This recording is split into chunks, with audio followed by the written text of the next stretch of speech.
વિશ્વાના royal કિચનને subscribe કરો અને bell icon દબાવવાનું ન ભૂલો. હેલો ફ્રેન્ડ્સ, સિંગની સોફ્ટ અને ક્રન્ચી માવા ચીક્કી બનાવવા માટે આપણે એક બાઉલ સિંગ દાણા લઈશું. તેને શેકી લઈશું.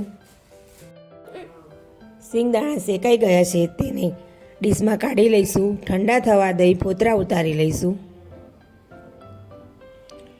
ફોતરા સાફ કરી અને હવે એને ગ્રાઇન્ડ કરી પાવડર બનાવી દઈશું.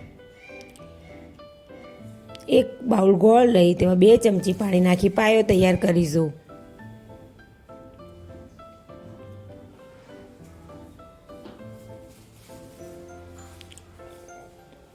ગોળનો પાયો થઈ જવાયો છે. આપણે 1 ચમચી ઘી નાખીશું.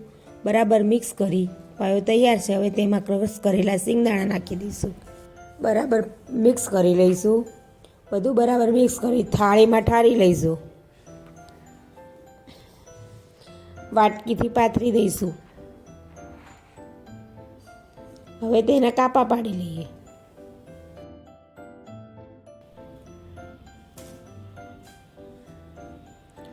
પાયામાં 1 ચમચી ઘી નાખવાથી ચીક્કી સરસ સોફ્ટ અને ક્રન્ચી બને છે અને થાળીને બિલકુલ ચોંટતી પણ નથી.